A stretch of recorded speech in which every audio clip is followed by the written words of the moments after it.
Coronavirus disease 19 atau COVID-19 merupakan pandemi yang sedang menyelimuti bumi kita saat ini. Terhitung sejak 9 bulan terakhir atau sejak Maret 2020, Indonesia masuk ke dalam daftar jajaran negara yang terkena virus corona. Merebaknya virus yang berasal dari Wuhan tersebut memberikan dampak yang sangat besar di berbagai sektor negara, tak terkecuali sektor ekonomi. Banyak sekali masyarakat yang kehilangan pekerjaannya dan berimbas kepada pendapatan mereka. Pendapatannya semakin menurun mengharuskan setiap keluarga pintar-pintar untuk memanajemen keuangannya.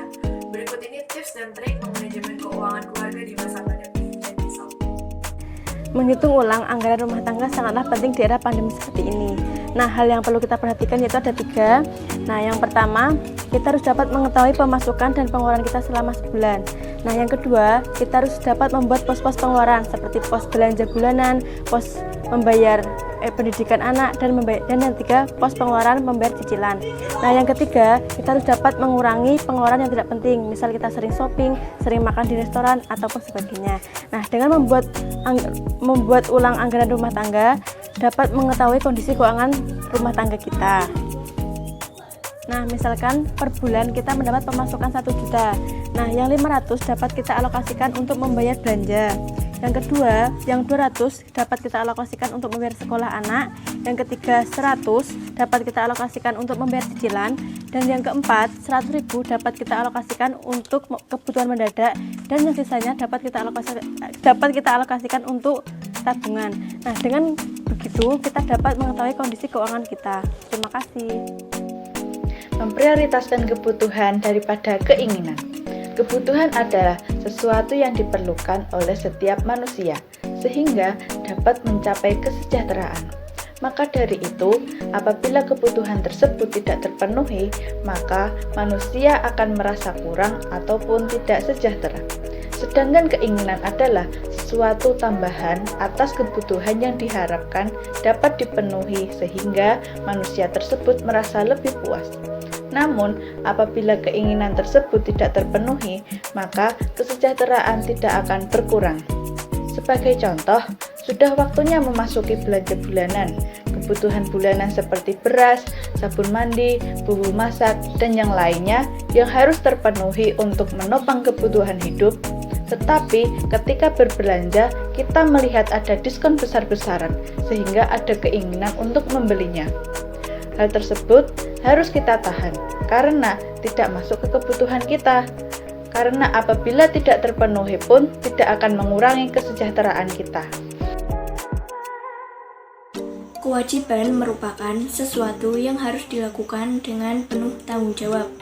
Kewajiban berkaitan juga dengan keharusan, kemauan, suka maupun tidak suka tetap wajib dijalankan. Penunaian kewajiban keuangan dalam keluarga harus lebih diutamakan. Apabila ditunda-tunda, nanti akan menimbulkan konsekuensi dan berimbas kepada hal-hal rumah tangga yang lain.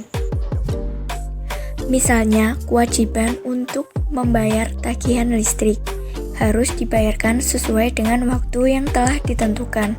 Apabila ditunda, nanti akan menghambat kegiatan yang membutuhkan arus listrik.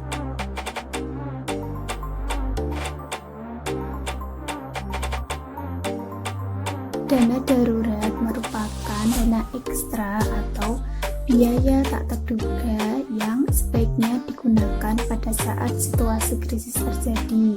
Misalnya pada saat anak sakit dan harus dibawa ke rumah sakit untuk pengobatan. Dana darurat didapat dari sisa pendapatan keluarga yang sudah dikurangi dari berbagai biaya wajib. Misalnya biaya untuk anak sekolah, biaya tagihan listrik, air, dan lain-lain. Kemudian sisa dari pendapatan tersebut dialokasikan atau dimasukkan ke dalam dana darurat. Untuk memperbesar dana darurat dapat dilakukan dengan mengurangi atau memberhentikan dulu pos gaya hidup. Misalnya dulu sebelum pandemi COVID-19, ada beberapa keluarga memutuskan untuk setiap weekendnya itu liburan. Nah, untuk sekarang pada saat pandemi ini, alangkah lebih baiknya kegiatan tersebut di stop dulu dan uangnya dialokasikan ke dana darurat. Dana darurat lebih baik disimpan dalam tabungan terpisah dari dana-dana lainnya untuk mempermudah kita saat membutuhkan dana tersebut. Di sini saya akan memberikan tips mengenai ibu kita mengelola keuangan rumah tangga.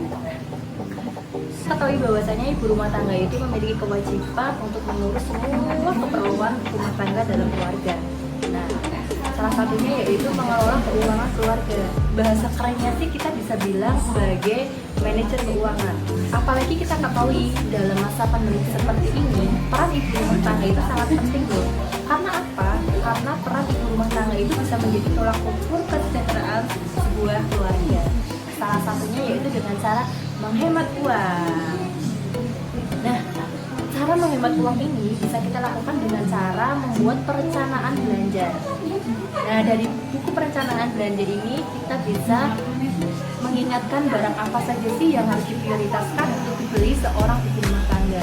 Jadi, jangan asal pilih ya untuk membeli suatu barang. Nah, selain itu juga ada cara lain untuk menghemat mengelola keuangan keluarga, yaitu dengan cara berbelanja di pasar tradisional dibandingkan dengan pasar modern. Karena apa? Kita ketahui bersama bahwasanya pasar tradisional itu lebih murah dan bisa ditawar harganya daripada pasar modern. Nah, satu pesan nih buat ibu rumah tangga, bijaklah dalam mengelola uang sebelum dompet kalian dibajak oleh uang sendiri. Hemat. Di masa pandemi COVID ini sangat diperlukan. Hemat tetapi cermat. Hemat bukan berarti pelit. Salah satu cara menghemat adalah dengan menggunakan uang cash dan tidak menggunakan kartu kredit. Mengapa begitu? Karena penggunaan kartu kredit akan menumpuk biaya di akhir bulan, sedangkan uang cash dapat disesuaikan dengan kebutuhan kita. Nah, mudah bukan tips dan triknya? Semoga video kali ini membantu kalian di luar sana yang sedang menata kembali keuangan keluarganya.